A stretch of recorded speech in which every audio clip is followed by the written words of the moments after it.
لا يزال الخير حيا لا يزال إن في الدنيا سلاما وظلال أخبر الأيام أنها في وصال قم بنا وانظر لآيات الجمال. ஒரு முறை நபிகள் நாயகம் ஸல்லல்லாஹு அலைஹி அவர்களிடம் ஒரு மனிதர் வருகிறார். உணவு தேவைக்காக வருகிறார். ரசூல் ஸல்லல்லாஹு அலைஹி அவர்கள் தன்னுடைய மனைவிமார்களிடம் ஆள் அனுப்பி வீட்டில் ஏதாவது உணவு இருக்கிறதா என்று பார்த்து விட்டு வர சொல்கிறார்கள். வீட்டுக்கு போனா அங்கேயும் உணவு இல்ல. மனைவிமார்களிடமிருந்து பதில் வருது, வீட்டுல ஒண்ணும் இல்ல என்று பதில் வருகிறது. அப்போது ரசூல் ஸல்லல்லாஹு அலைஹி அவர்கள் சமுதாய மக்களிடம் கேட்கிறார்கள், தன்னை சுற்றி இருந்த சபையிடம் கேட்கிறார்கள், இந்த மனிதருக்கு யார் இன்றைக்கு விருந்தளிப்பார், உங்களை யாராவது இவருக்கு விருந்தளிக்க முடியுமா என்று வினவுகிறார்கள். அப்போது ஒரு நபித்தோழர் எந்திரிக்கிறார். அவர்தான் அபூ தல்ஹா ரலியல்லாஹு அன்ஹு அவர்கள். இந்த ஹதீஸ் சஹீஹ் புகாரியிலே பதிவு செய்யப்பட்டிருக்கிறது. இந்த மனிதர் அபூ தல்ஹா தான் என்ற விவரம் சஹீஹ் முஸ்லிம்ல ஒரு அறிவிப்பில் வருகிறது. நான் அல்லாஹ்வின் தூதரை இவருக்கு விருந்தளிக்கிறேன் என்று முன் வருகிறார். தன்னுடைய வீட்டுக்கு அழைத்து செல்கிறார். மனைவியிடம் இது மாதிரி விருந்தாளி வந்திருக்கிறார் என்று சொல்லுகிறார். இப்ப மனைவி திடுக்கிறார்கள். ஏன்னா வீட்டுல ஒண்ணு உணவு இல்ல, இவர் திடீர்னு விருந்தாளியை கூட்டு வந்துட்டாரு, வீட்டுல சாப்பாடு இல்ல. மனைவி சொல்கிறார், மா இத்தனா இல்லா கூத்து சிபியானி.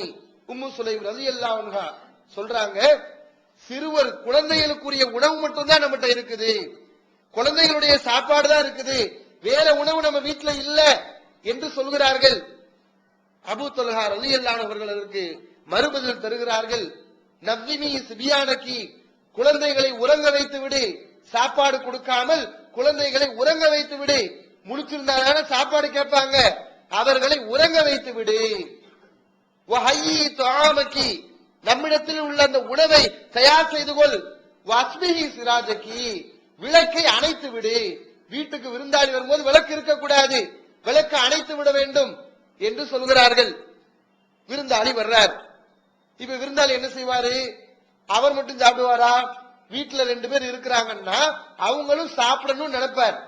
அவர்கள் சாப்பிடாமல் விருந்தாளி மட்டும் சாப்பிட்டால் விருந்தாளிக்கு என்ன நினைப்பு வரும், இவங்களுக்கு உள்ள அந்த உணவை நமக்கு கொடுத்துட்டாரு போல, இவங்களுக்கு உணவு இல்ல, அவர் சாப்பிட தயங்குவார்.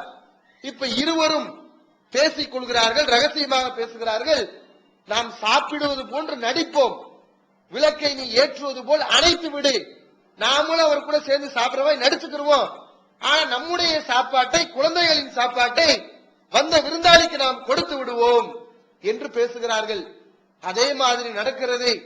அந்த இருவரும், கணவரும் மனைவியரும், அந்த இரவில் பட்டினியாக வயிறு ஒட்டியவர்களாக அன்றைய இரவை கழிக்கிறார்கள்.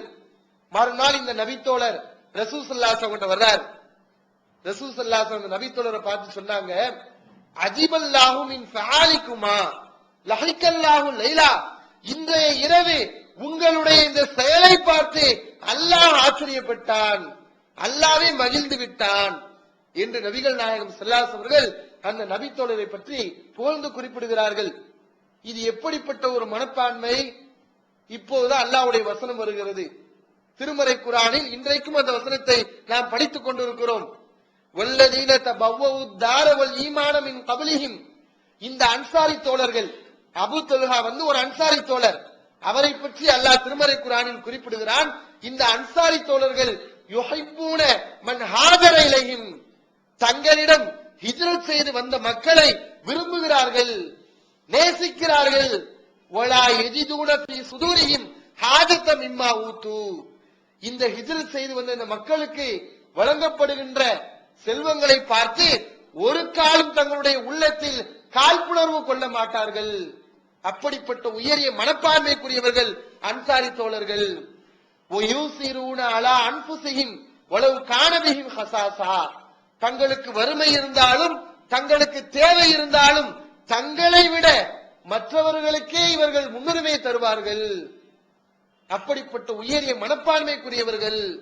ஒமை யூக ஷுஹ நஃப்ஸிஹி, யார் தன்னுடைய உள்ளத்தின் கஞ்சத்தனத்தில் இருந்து பாதுகாக்கப்படுகிறாரோ ஃபஉலாயிக ஹுமுல் முஃப்லிஹூன், அவர்கள்தான் வெற்றியாளர்கள்.